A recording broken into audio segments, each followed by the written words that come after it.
ہمارے زمانے میں درویش وہ ہے جو بھوکا ہو، حالانکہ درویش بھوکے کو نہیں کہتے، درویش اس کو کہتے ہیں جس کے پاس کروڑوں روپیہ ہو پر اسے پیسے سے پیار کوئی نہ ہو، اس کو درویش کہتے ہیں۔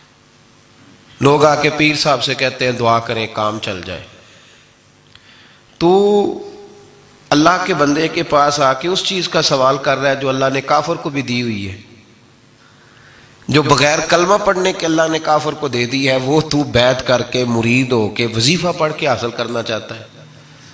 پتہ حضور نے مثال کیا دی ہے؟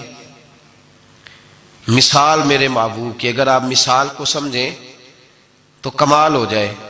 نبی پاک صلی اللہ علیہ وسلم حضرت جابر بن عبداللہ رضی اللہ تعالیٰ عنہ کے گھر سے نکلے تو ایک بکری کا بچہ مرا ہوا پڑا تھا۔ ایک ذبح ہوتا ہے، ایک مر جاتا ہے، مرا ہوا پڑا تھا بکری کا بچہ روڑی کے ڈھیر پہ۔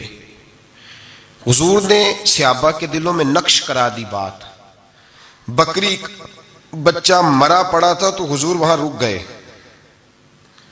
رک کے میرے محبوب پاک صلی اللہ علیہ وسلم نے فرمایا میرے غلاموں بتاؤ تو صحیح، ادھر آؤ بھائی، ٹھہر جا، تو بھی آ، تو بھی آ، تو بھی آ۔ صحابہ کو بلا لیا، کہاں؟ بکری کا بچہ کیا ہوا تھا؟ اس کو مر گیا تھا، بکری کا بچہ مر گیا۔ حضور نے بلایا، کھڑا کیا، فرمایا یہ بتاؤ اس مرے ہوئے بکری کے بچے کی جو اس کا مالک تھا اس کی نظر میں کیا قدر ہے، کیا قیمت ہے اس کی نظر میں؟ یہاں روڑی کے ڈیر پہ پھر سمجھیے بات کو، مثال کو سمجھیے۔ نبی پاک صلی اللہ علیہ وسلم نے فرمایا یہ مرا ہوا پڑا ہے، یہ تمہارے سامنے ہے، بتاؤ اس کا جو مالک تھا اس کی نظر میں اس کی کیا قدر ہے؟ عرض کی یا رسول اللہ صلی اللہ علیہ وسلم کوئی قدر ہوتی تو بیچارہ روڑی کے ڈھیر پہ ہوتا، کوئی قدر نہیں، صفر ہے۔ کیا انداز ہے، کیا تشبیہ ہے، کیا سمجھانے کا۔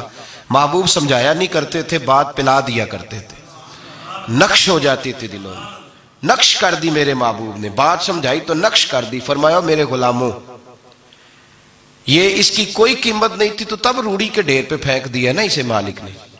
فرمایا اگر اللہ کی نظر میں دنیا کے مال کی اتنی بھی قیمت ہوتی جتنی اس مالک کی اس بکری کے مرے ہوئے بچے کے مالک کی اس کی نظر میں قدر ہے، اتنی بھی قیمت ہوتی، اور پھر بات آگے بڑھائی، فرمایا یہ تو پھر بکری کا بچہ ہے نا، اگر اللہ کی نظر میں دنیا کے مال کی قدر اور قیمت مچھر کے پر کے برابر بھی ہوتی تو خدا کبھی کافر کو ایک گھونٹ پانی کا بھی نہ دیتا کہ تو مجھے مانتا نہیں اور میں تجھے دنیا دوں، میں تجھے دوں۔ فرمایا اگر اس کی نظر میں مچھر کے پر کے برابر بھی ہوتی تو اللہ کبھی ایک گھونٹ پانی کا کافر کو۔ میں کہتا ہوں یار جو چیز اللہ نے نہ ماننے والے کو دی ہے، منکر کو دی ہے، تو اس کے لیے دعائیں کر رہا ہے۔ جو نہ ماننے والے کو اس نے دے دی تو اس کے پیچھے بھاگ رہا ہے، تو صبح و شام اس کی منصوبہ بندی کر رہا ہے۔